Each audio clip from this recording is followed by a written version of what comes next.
This is Nancy at A Crone's Intuition, and I'm out on my front deck. It's a little after 7 a.m. this morning, and I have my cup of tea, my mug, and I'll stay in bed. Ah, yes. But I woke up early. I usually do wake up early, and it's kind of nice, you know. It's nice and cool out here. The birds, well, the birds are very upset with me because they're shy, and I have seeds out and they've come to feed, and sometimes they fuss at me. But they should be getting used to it, you know, and knowing that I mean them no harm. I'm the one that put out the seeds, for goodness sake. But anyhow, I'm just watching the traffic go by. And, you know, for me, in a perfect world, I would be kind of like on a dead-end street or a country road where there's not a lot of traffic.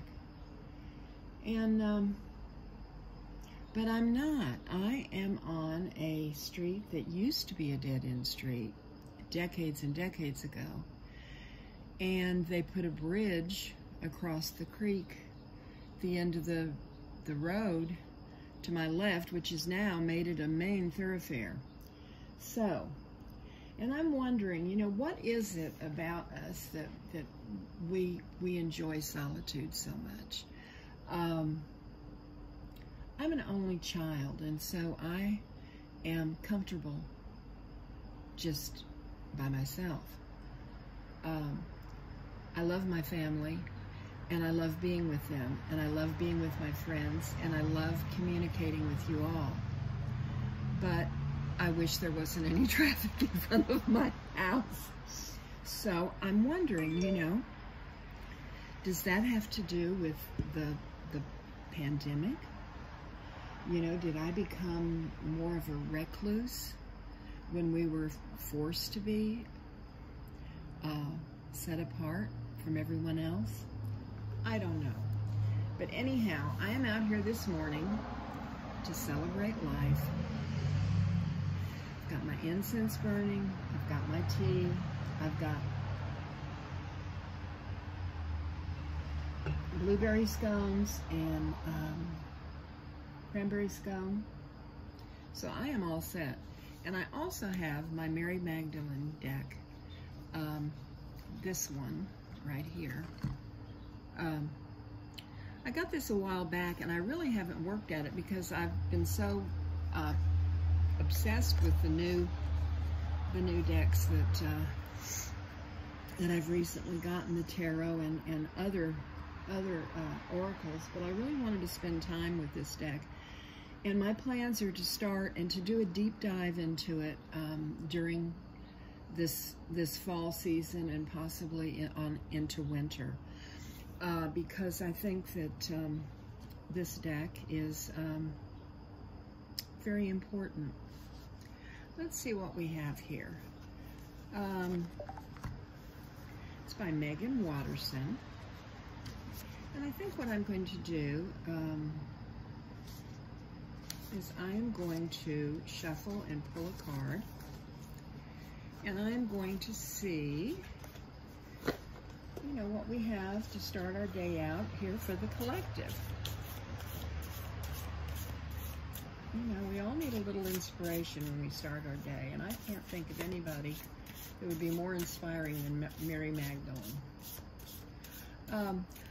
On Prime, there is a movie called Mary Magdalene, and it is based, I guess you could say, on the recently discovered, you know, Mary Magdalene was really defamed by the church early on, saying that she was a prostitute and, you know, all of this stuff. And when in fact she was a very devoted follower of Jesus. And this movie showcases her and her faith and how important she was to Jesus, and how she truly was the only one who she was one of his disciples, and she was one of the only ones that truly understood what his mission was. And he was very, very close to her. So y'all might want to check that movie out.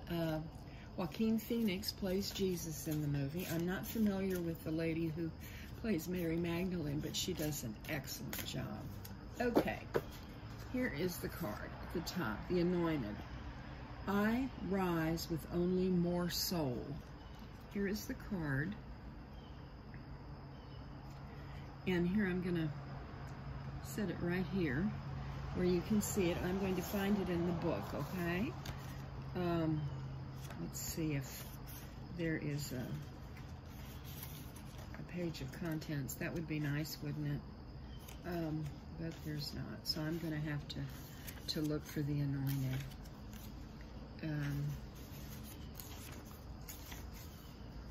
It starts out with the first power and the second power, and it goes on through the seventh power. Then it has the angels. Ah, here's the Anointed. Okay, I'm going to read this. We'll all read it together because this is the first time I've read anything from this deck. It says, the Anointed, I rise with only more soul. One of the most significant names used to identify Christ by the earliest group of people to document his teachings was the Greek word Christos, which meant someone anointed with oil, or simply the Anointed. After Mary Magdalene anoints Christ with the spike corn and washes his feet with her hair before his crucifixion, Christ says in the Gospel of Matthew, I tell you, whatever in the whole world this good news is proclaimed, what this woman has done will be told in memory of her. When Judas is horrified that Mary wastes such an excessive amount of oil, Christ explains that it was actually good, and it was intended that Mary save this oil to prepare for his burial. It was intended. This was what had been intended all along. Mary Magdalene was the one who was meant to assist Christ in his transition from this life to the next. The ornate jar Mary holds in so many of the paintings and icons of her is filled with holy oil used to anoint the body before burial. The priest and priestesses of the Egyptian goddess Isis anointed the body as a way to assist in the transition from this life to the next while remaining conscious. And if we see the resurrection narrative as a metaphor, the anointing ritual becomes the passage from the death of the ego, the limited ego self, into the expansive realm of the soul. This is the transformation of consciousness at the heart of the Christian tradition, and Mary Magdalene is the one who shows us the way. Anointing, then, in its original context, is the act of consciously acknowledging that the physical body passes away, but the soul within the body does not. And each time we consciously die to the ego, each time we allow ourselves to die to what we were in order to rise more aware of the soul of who we are now, we are anointed. And we do this in memory of her. The soul voice meditation is, what aspect of my soul am I aware of in this moment? What aspect of my soul am I aware of in this moment? So, I don't know about you, but I think this is a perfect way for me to start my day. I absolutely love this card, and I'm going to enjoy my tea and my scones, and I am going to journal what I just read about. Thank you for joining me. This is Nancy at A Crone's Intuition, wishing you many, many blessings. Namaste, my precious friends.